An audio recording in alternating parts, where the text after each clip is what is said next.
everyone, welcome back to my channel. It's Luna Noir.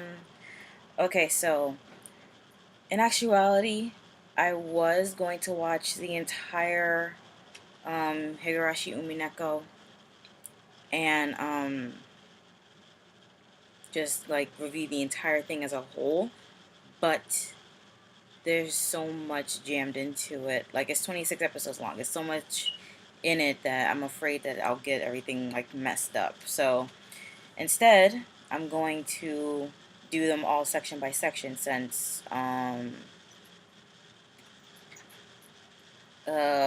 noticed the anime title, not the anime titles, the episode titles had episode 1-1, 1-2, and 1-3, and so on.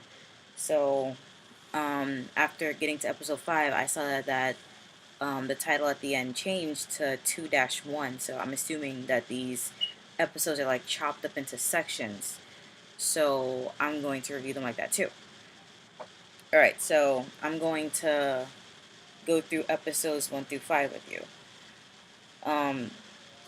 Basically the story is still set like Hinami, like the whole mysterious death things that happen in Hinamizawa.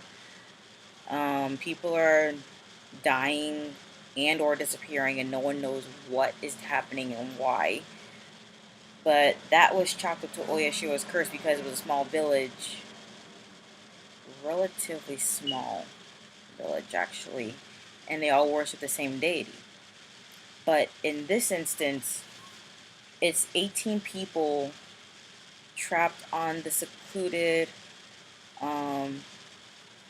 Rokenjima Island during because of a typhoon. It's well, not the entire, but like I said, it's 18 people. So basically, it's like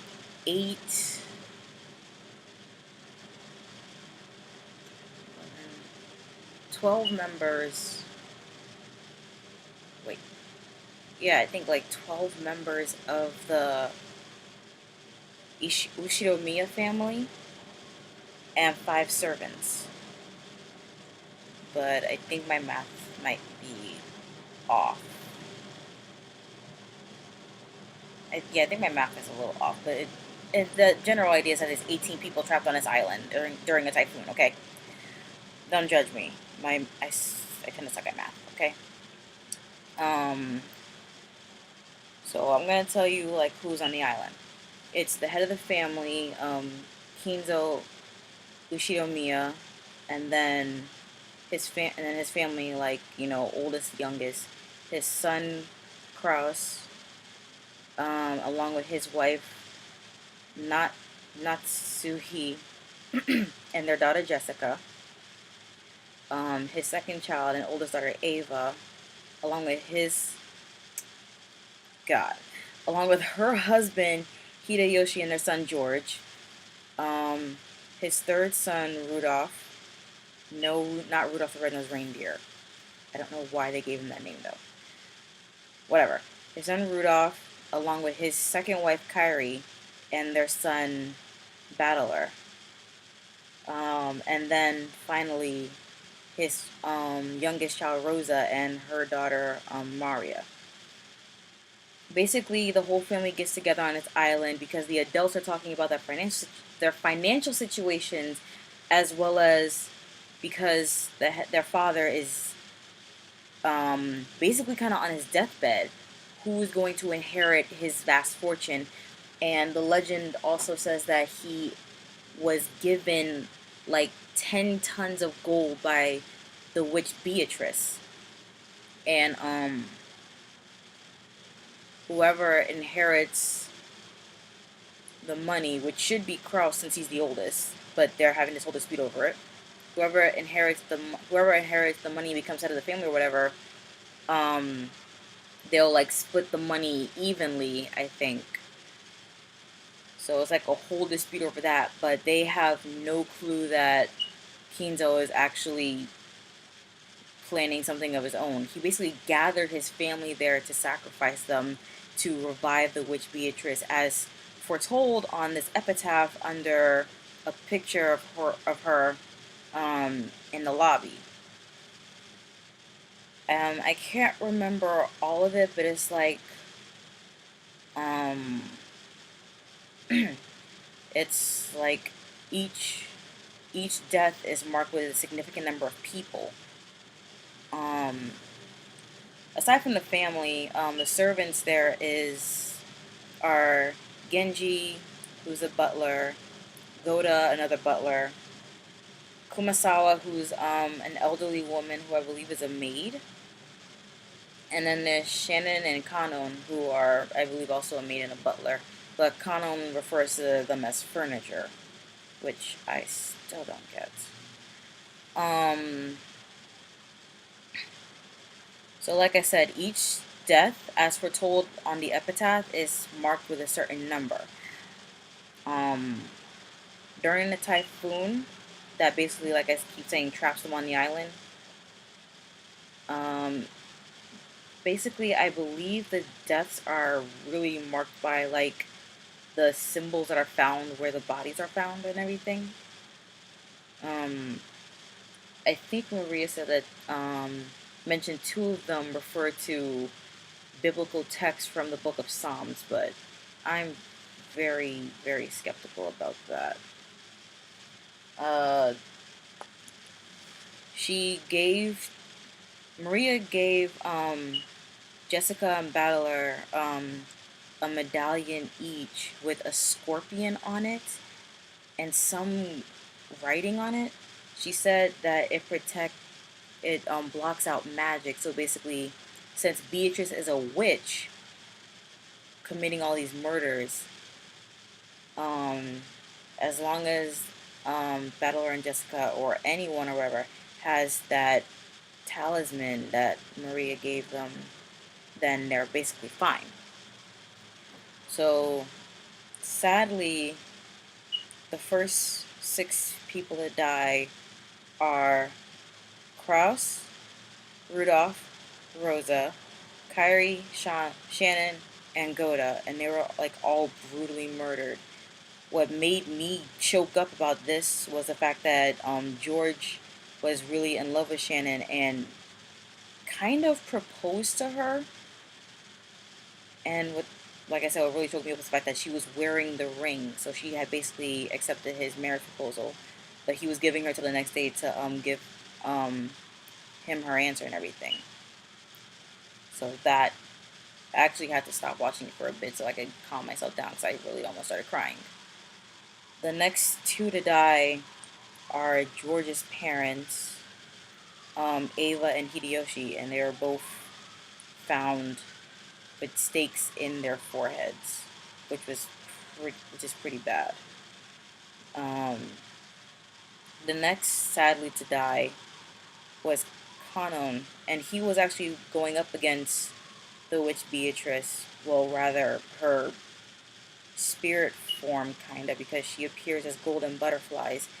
And there was like an instance where I think I saw her for like a second, but then all of a sudden there was the same kind of stake that was in Ava and Hideyoshi's heads.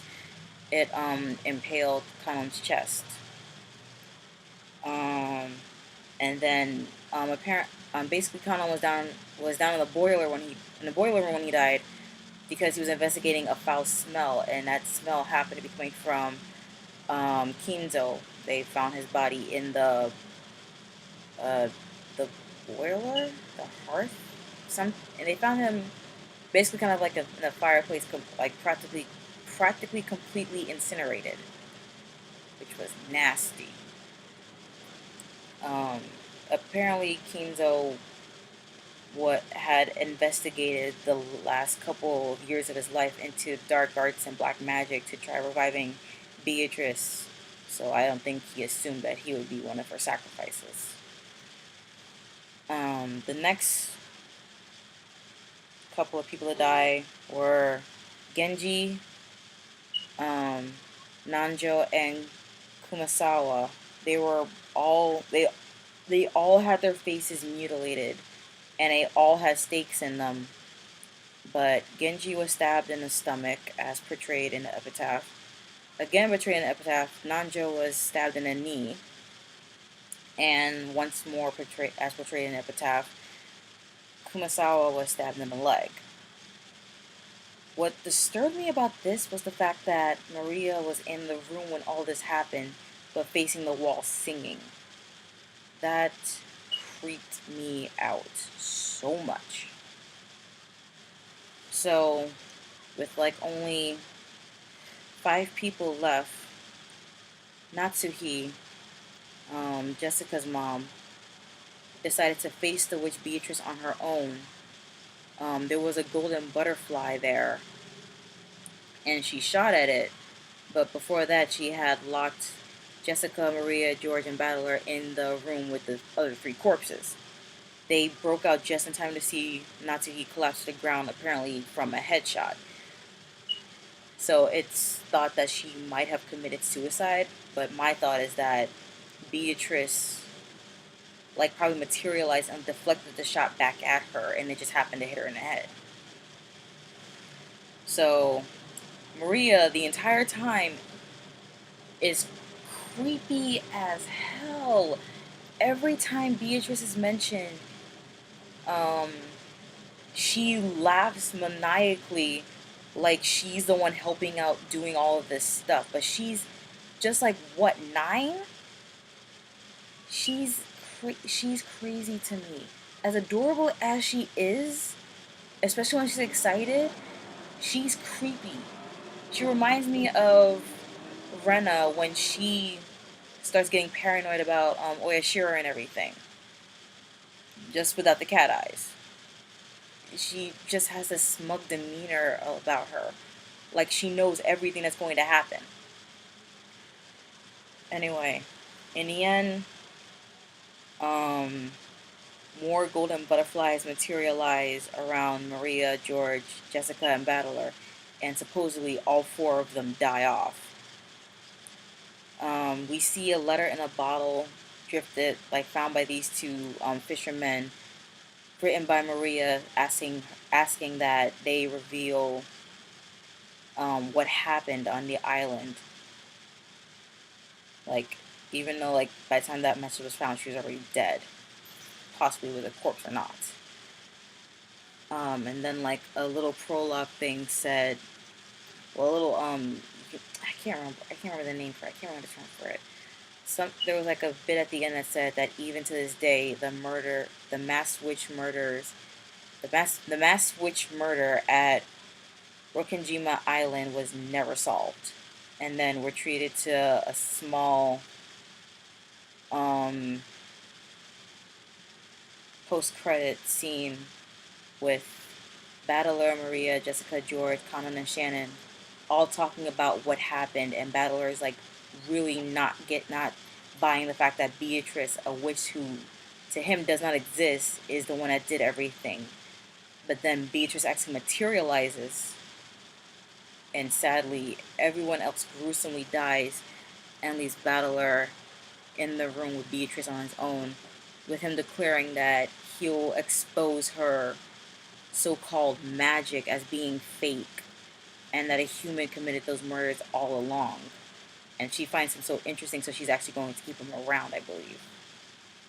After that, it's just like a brief conversation between Beatrice and the other witch, Bur, Bur, Frederica, basically.